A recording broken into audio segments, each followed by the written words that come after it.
마태복음 7장 1절에서 12절 말씀 우리 함께 읽도록 하겠습니다. 한 절 한 절 교독 마지막 우리 12절은 우리 함께 읽도록 하겠습니다. 비판을 받지 아니하려거든 비판하지 말라. 너희가 비판하는 그 비판으로 너희가 비판을 받을 것이요 너희가 헤아리는 그 헤아림으로 너희가 헤아림을 받을 것이니라. 어찌하여 형제의 눈 속에 있는 티는 보고 내 눈 속에 있는 들보는 깨달지 못하느냐. 보라, 내 눈 속에 들보가 있는데 어찌하여 형제에게 말하기를 나로 내 눈 속에 있는 티를 빼게 하라 하겠느냐. 외식하는 자는 먼저 내 눈 속에서 들보를 빼어라. 그 후에야 밝히 보고 형제의 눈 속에서 티를 빼리라. 거룩한 것을 개에게 주지 말며 너희 진주를 돼지 앞에 던지지 말라. 그들이 그것을 발로 밟고 돌이켜 너희를 찢어 상하게 할까 염려하라. 구하라, 그리하면 너에게 주실 것이요 찾으라, 그리하면 찾아낼 것이요 문을 두드리라, 그리하면 너희에게 열릴 것이니 구하는 이마다 받을 것이요 찾는 이는 찾아낼 것이요 두드리는 이에게는 열릴 것이니라. 너희 중에 누가 아들이 떡을 달라 하는데 돌을 주며 생선을 달라 하는데 뱀을 줄 사람이 있겠느냐. 너희가 악한 자라도 좋은 것으로 자식에게 줄 줄 알거든 하물며 하늘에 계신 너희 아버지께서 구하는 자에게 좋은 것으로 주시지 않겠느냐. 12절입니다. 함께 읽겠습니다. 그러므로 무엇이든지 남에게 대접을 받고자 하는 대로 너희도 남을 대접하라. 이것이 율법이요 선지자니라. 아멘. 아멘. 우리 옆에 있는 사람하고 우리 축복하면서 한번 인사했으면 좋겠습니다. 오늘도 정죄 대신 기도로 살아갑시다. 정죄 대신 기도로 살아갑시다. 아멘. 예. 오늘 제목이 우리 정죄는 멈추고 기도는 시작하라 라는 제목입니다. 그래서 오늘 우리 인사할 때도 우리 정죄 대신 기도로 살아갑시다 라고 인사를 나눴는데요. 우리는 하루에도 정말 수없이 많은 판단을 하며 살아갑니다. 뭐 누군가를 판단할 수도 있고요. 또 뭐 어떤 것을 뭐 물건을 가지거나 어떤 환경을 가지고도 판단할 경우가 너무 많다라는 거죠. 오늘 날씨가 왜 이런 거야? 뭐 이런 식으로 막 이렇게 환경을 탓할 때도 있고 판단하며 살아갈 때가 있는데요. 특히 우리 인간들은, 우리 사람들은 누군가의 말투, 왜 말을 그렇게 했어? 나 당신의 그 말투 때문에 나 기분이 나빠. 뭐 이런 식으로 막 판단을 할 때도 있고요. 또 어떨 때는 행동, 왜 그렇게 행동을 해? 그렇게 행동 안 했으면 좋겠어요 라고 이야기합니다. 또 선택할 때도 우리가 무엇을 선택할 때도 판단하면서 선택을 하잖아요. 야, 이 물건은 이래서 좋고 이것은 안 좋구나. 근데 이거는 또 이렇게 뭐 하면서 서로 판단하면서 또 선택을 하는 경우가 있고요. 특별히 우리 신앙인으로서 우리 신앙의 모습까지도 너무 쉽게 평가하고 속으로 결론을 내버린다라는 거예요. 아까 제가 말씀드렸던 것처럼 저 사람은 왜 저럴까? 저건 믿음이 없는 건데. 나라면 저렇게 안 했을 텐데 라고 이렇게 우리가 판단하며 살아갈 때가 있고 결론을 내릴 때가 있다라는 거예요. 참 겉으로는 말하지 않아도 우리 마음속에서는 이미 정죄가 자리 잡고 있습니다. 그런데 오늘 예수님은요 아주 단호하게 말씀하십니다. 오늘 본문 1절이에요. 비판을 받지 아니하려거든 비판하지 말라. 이 말은 여러분 어떻게 보면 단순한 어떤 도덕적인 겉면으로 볼 수가 있습니다. 그래 뭐 비판하지 말라고 하니까 비판 안 하면 되지 뭐 이렇게 어떤 단순하게 어떻게 우리가 도덕적인 어떤 그런 윤리적인 생각을 하면서 자리 잡을 때가 있습니다. 근데 이 말씀은 단순한 도덕적 겉면이 아닙니다. 예수님은 하나님의 나라를 사는 제자들의 태도를 아주 분명하게 가르치고 계시다라는 거예요. 그리스도로서 살아가기 위해서 우리가 어떻게 해야 할지에 대한 태도를 예수님께서 제자들에게 말씀하듯이 우리에게도 동일하게 분명하게 가르치며 말씀하고 계시다라는 겁니다. 아까도 말씀드린 것처럼 먼저 예수님은 비판하지 말라고 말씀하십니다. 여기서 말하는 비판은요 뭐냐면 다른 것이 아닙니다. 뭐 옳고 그름 또 분별하는 어떤 지혜가 아니에요. 그러니까 비판하지 말라고 했더니 너 잘못했어. 당신이 잘못했어요. 여러분들이 잘못한 겁니다. 그건 옳지 않은 거예요. 나쁜 거예요. 라고 이렇게 그런 땐 그런 분별 있는 지혜가 아니라 말 그대로 사람을 판단하고 단정하며 정죄하는 태도를 말한다는 거예요. 여기서 비판은요. 왜 정죄가 문제일까요, 여러분? 솔직히 말씀드리면 이 정죄라는 말은 뭐 좋은 의미보단 나쁜 어떤 의미로 많이 사용되는 경우가 있어요. 근데 이 정죄는 사실 그런 의미도 있지만 우리가 왜 정죄가 문제가 되는지에 대한 이해를 하면은 우리가 정죄를 하지 말아야 되겠구나 라는 그 이유가 있습니다. 그 이유가 뭐냐면 아주 분명합니다. 정죄는요 여러분 사람이 하는 게 아니라 하나님만이 하실 수 있는 자리이기 때문이에요. 여러분 정죄하지 말아야 되는 거예요. 우리가 아닌 하나님만이 할 수 있다라는 거죠. 정죄는.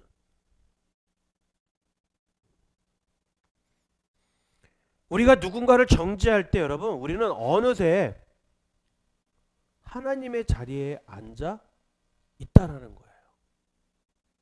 무슨 말이에요? 정죄를 시작하면 우리는 벌써 그 사람보다 높은 자리에 앉아 있는 거죠. 신앙생활은 저렇게 하는 게 아닌데 왜 저렇게 행동하지? 저렇게 말하지? 다른 것 저 사람 다 좋은데 그 사람이 정죄하니까 그렇게 말하니까 기분이 안 좋은 거예요. 그 사람의 동기와 마음과 미래까지 여러분 우리가 판단하고 있다라는 거죠. 판단하려고 한다라는 거죠. 그 사람의 그 마음의 동기가 무엇인지 그 사람의 미래가 우리가 알 수 있습니까? 오직 알 수 있는 분은 하나님밖에 없어요. 근데 우리는 그 미래까지 판단하며 나아간다라는 거죠. 그래서 예수님께서 이렇게 말씀하십니다. 오늘 본문 3절이에요. 3절. 어찌하여 형제의 눈 속에 있는 티는 보고 내 눈 속에 있는 들보는 깨달지 못하느냐라고 우리에게 예수님께서 말씀하고 계시다라는 겁니다.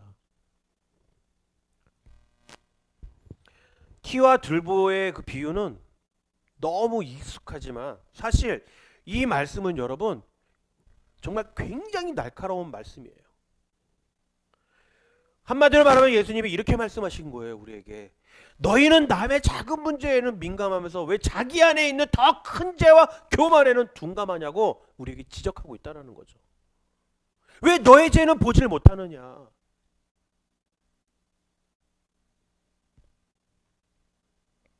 저희 아이들이 가끔씩 집에서 이렇게 가끔씩 싸우는 모습을 보면 참 재미있어요. 왜 재미있냐면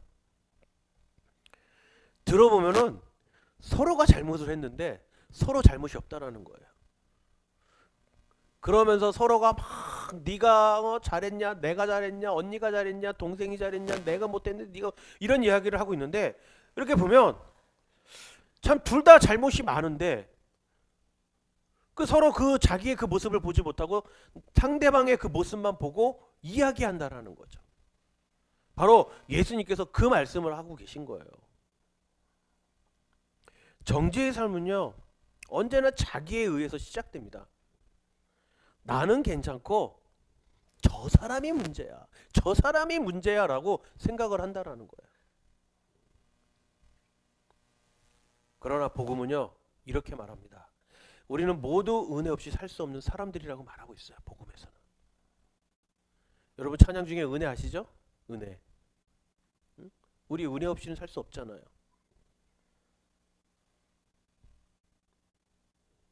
우리는 그러한 삶을 살아야 되는 거예요. 예수님은 그리고 정죄에 대해서 다음에 대해서 전혀 다른 주제의 말씀으로 넘어가는 것처럼 보이는 말씀을 해주십니다. 오늘 보면 7절이에요. 오늘 7절 우리 함께 읽을까요? 자 시작. 구하라 그리하면 너에게 주실 것이요 찾으라 그러면 찾을 것이요 두드리라 그리하면 열릴 것이니. 아니 갑자기 정죄 이야기를 하시면서 판단하지 말라고 이야기하시면서 비판하지 말라고 얘기하면서 갑자기 구하라 그리하면 너에게 주실 것이요 주실 것이요 찾으라 그러면 찾을 것이요 두드리라 그러면 열릴 거라고 말씀을 하고 계시는데, 많은 사람들이 이 본문과 그러니까 1절부터 6절까지의 그 말씀과 7절부터의 이하의 그 말씀은 좀 다르다라고 생각을 할 수 있는데, 사실은 여러분 주제가 바뀐 것이 아닙니다. 사실은 전혀 다른 이야기가 아니라는 거예요. 예수님은 이러한 정죄의 그 대안을 말씀하고 계시다라는 거죠. 우리가 어떻게 하면 정죄를 하지 않으며 살아갈 수 있을까? 어떻게 하면 정죄를 멈추며 살아갈 수 있을까에 대한 정죄의 대안을 말씀하고 계신 겁니다.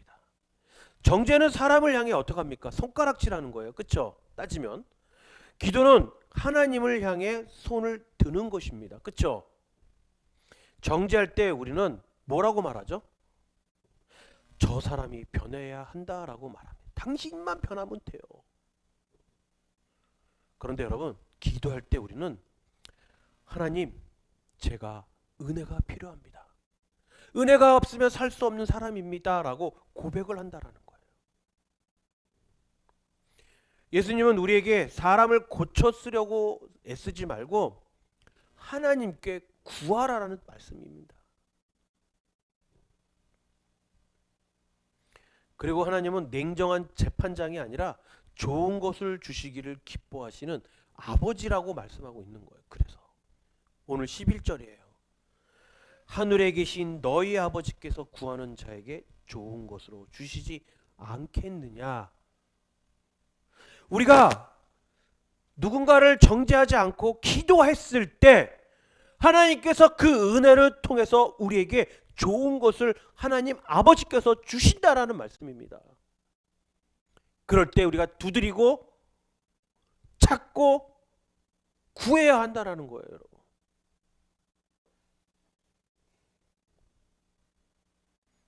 여러분, 우리가 신앙생활하면서 가장 강력한 무기가 뭔 줄 아세요? 강력한 무기. 세상에서는 총, 대포, 미사일, 탱크, 잠수함, 이런 것들이 있어야 강력한 무기라고 생각을 하는데요. 근데 우리 신앙인으로서 가장 강력한 무기가 뭔지 아십니까? 바로 기도입니다. 기도는 신앙인의 가장 강한 무기예요. 그런데 많은 사람들이 착각을 합니다. 어떻게 착각하냐고요? 기도는 정죄보다 느려. 정죄가 더 빨라! 라고 생각하는 사람들이 많다라는 거예요. 하지만 여러분, 기도는 정죄보다 느려 보이지만 기도는 여러분 하나님의 손을 움직이신다라는 겁니다. 아주 강력한 무기인 거죠, 여러분. 우리가 기도함으로 인해서 하나님이 움직이신다라는 거예요. 그래서 결국 기도하는 사람은 결국에 사랑으로 살아간다라는 거죠. 예수님은 이 모든 문제를 한 문장으로 정리하십니다. 우리 12절 말씀이에요. 12절 말씀 우리 함께 읽도록 하겠습니다. 시작. 그러므로 무엇이든지 남에게 대접을 받고자 하는 대로 너희도 남을 대접하라. 여러분, 이 말씀은 단순히 어떤 윤리적인 규칙이 아니에요, 여러분. 그러니까 남들이 나한테 했으니까, 남들이 나한테 대접을 했으니까 나도 대접해야지. 아니면 또 나는 이만큼 대접을 했는데 왜 저 사람은 나를 대접 안 해? 이런 생각들을 많이 갖고 계시는 분들이 있는데요, 여러분. 근데 우리가 그렇게 생각하면 안 된다는 거죠. 이 말씀은 단순히 어떤 윤리적인 규칙이 아니라 기도로 하나님을 경험한 사람의 삶의 그 열매를 말하는 겁니다. 여러분, 여러분들이 기도를 통해서 하나님을 경험했어요. 하나님을 경험하며 살아갔어요. 그러면 여러분들의 삶에는 어떻습니까? 은혜를 받을까요? 받지 않을까요? 은혜가 와요. 그렇죠? 은혜를 받게 돼요. 그러면 은혜를 받은 사람들은 어떠한 삶을 삽니까? 내가 은혜 대접을 받고자 하는 그런 마음들이 더 클까요? 아니면 내가 누군가를 주기 위해 뭔가 하는 그런 마음들이 더 많을까요? 바로 더 많다라는 거예요.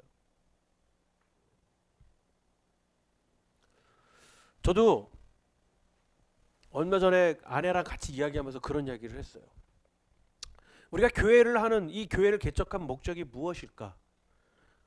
뭐 성도들에게 말씀을 선포하고 말씀을 가지고 이야기 나누며 함께 나아가는 그러한 자리도 좋다라고 생각을 했어요. 근데 우리의 궁극적인 교회의 목적은 뭐냐면 바로 그 사랑을 베푸는 것이에요. 받은 것을 베풀자라는 거죠.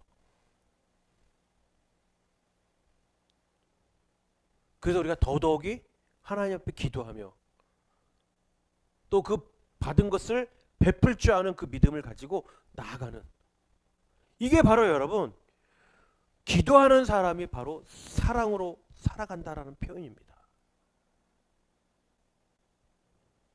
그래서 우리는 기도해야 되는 거죠. 남을 정죄하는 것이 아니라, 남을 판단하는 것이 아니라 오직 하나님 앞에 구하고 찾고 두드리라는 것이죠.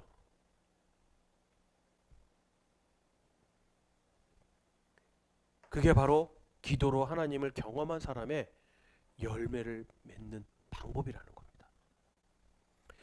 정죄하는 사람은 여러분 항상 어떤 마음을 가지고 계신 줄 아세요? 다른 사람을 낮추려고 해요.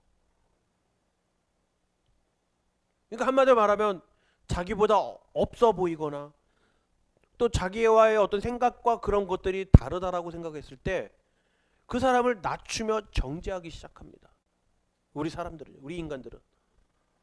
그런데 여러분 반대로요, 기도하는 사람은 여러분 다른 사람을 품으려고 애쓴다라는 거예요. 그래서 우리는 여러분 아직 하나님을 알지 못하는 사람들이나 혹은 하나님을 떠나 있는 사람들을 우리가 품으며 나아가야 하는 것이죠. 우리가 누군가에게 이해받고 싶다면 여러분 어떻게 하면 이해받을 수 있을까요? 먼저 이해하면 되는 겁니다. 우리가 그 사람을 이해하려고 애쓰면 되는 거예요. 그러면은 이해를 받을 수 있다라는 거죠.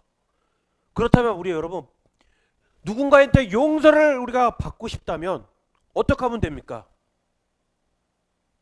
어떻게 하면 돼요? 바로 먼저 용서하면 되는 것입니다. 이것이 바로 예수님이 가르쳐 주신 하나님 나라의 방식인 거예요, 여러분. 뭔가 받고자 한다면 여러분 계속 뭔가 받고자 한다는 그 마음만 있다면, 남에게 베풀지 않는 그 마음이 없다면 기도하는 사람으로서의 삶이 아니라는 것이죠.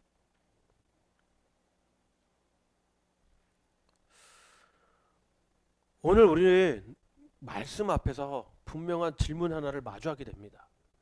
뭐죠? 나는 지금까지 어떤 방식으로 살아왔는가? 살고 있는가?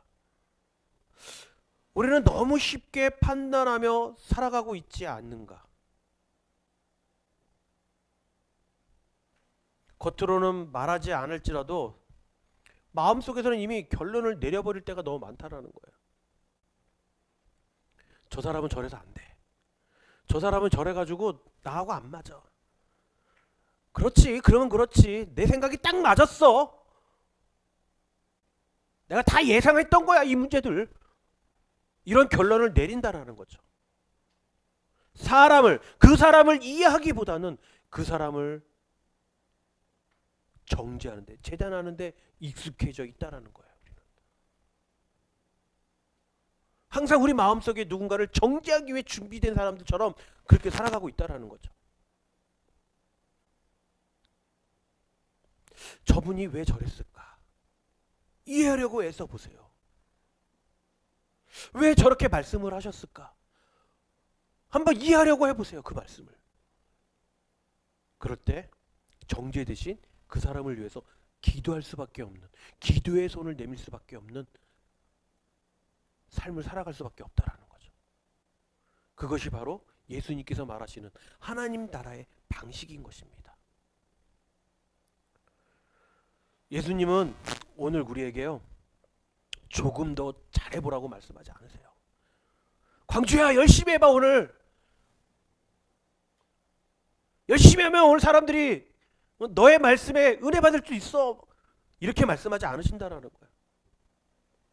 조금 더가 아닌 덜 판단하라고 말씀하지도 않으십니다.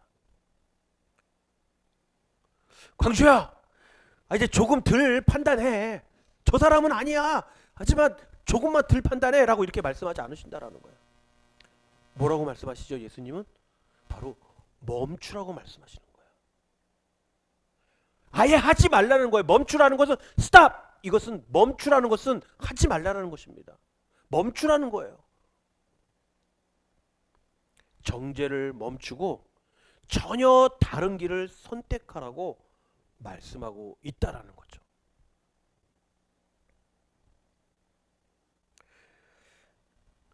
바로 그 다른 길을 선택하라는 그 길은 바로 여러분 다른 것이 아닙니다. 바로 기도의 길입니다. 정죄는 쉬워요, 여러분. 너무 쉬워요. 생각보다 힘이 들지 않습니다, 정죄는. 그러나 기도는 여러분 쉽지가 않습니다. 기도는 내 마음을 내려놓고 내가 옳다라는 자리에서 내려와야 하며 하나님을 신뢰해야 하기 때문에 여러분 기도는 쉽지가 않다라는 거예요. 과연 여러분 우리의 마음속에 이러한 마음들을 내려놓을 수 있습니까? 여러분들이 옳다라는 그 생각들을 지금 이 자리에서 내려놓을 수 있나요? 여러분 하나님을 신뢰하며 나아가시길 바랍니다. 그래서 오늘 우리는 꼭 선택해야 합니다. 계속해서 사람을 바라보고 실망하고 분노하며 판단할 것인지 아니면 하나님을 바라보며 눈물로 믿음으로 기도로 살아갈 것인지 우리는 선택해야 합니다.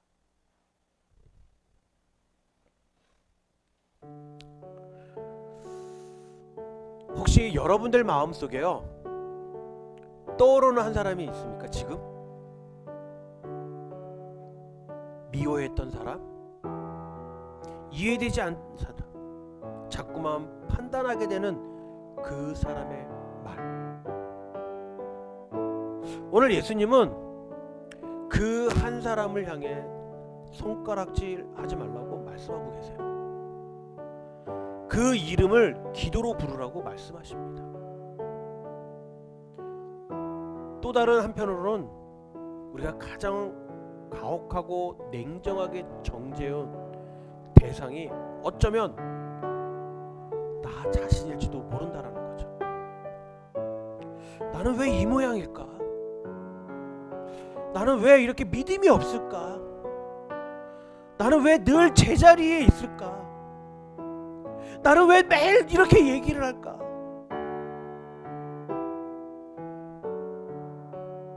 그러나 십자가 앞에서는 더 이상 여러분 스스로를 정죄할 이유가 없습니다. 이미 예수님께서 우리의 그 모든 죄와 연약함을 짊어지셨기 때문이에요. 오늘 이 시간 자신을 향한 정죄를 멈추시길 바라요. 이제 결단하시길 바랍니다. 정죄의 말을 멈추고 기도의 말을 시작하시길 바랍니다. 사람을 바꾸려는 삶이 아니라 하나님 앞에 엎드려 사는 삶을 선택하시길 바라요. 이 결단이 오늘 이 예배당 안에서만 머무는 고백이 아니라 이번 한 주간의 한 주의 그 말과 태도와 관계 속에서 실제적으로 선택으로 이어지기를 소망합니다. 누군가를 판단하고 싶을 때 그 순간이 여러분 기도의 시작점이 되시길 바라요. 그때마다 조용히 이렇게 고백하시길 바랍니다. 주님, 제가 판단하지 않게 하시고 기도하게 하여 주시옵소서. 이러한 고백을 하시길 바라요. 우리 사랑하는 성도 여러분, 오늘 예수님은 여전히 우리를 부르고 계십니다. 정죄를 멈추시고 기도는 시작하라. 이 결단 위에, 오늘 제목의 이 결단 위에 하나님의 평안과 회복과 관계를 새롭게 하시는 은혜가 여러분의 삶 가운데 풍성히 임하기를 주님의 이름으로 축원합니다. 아멘.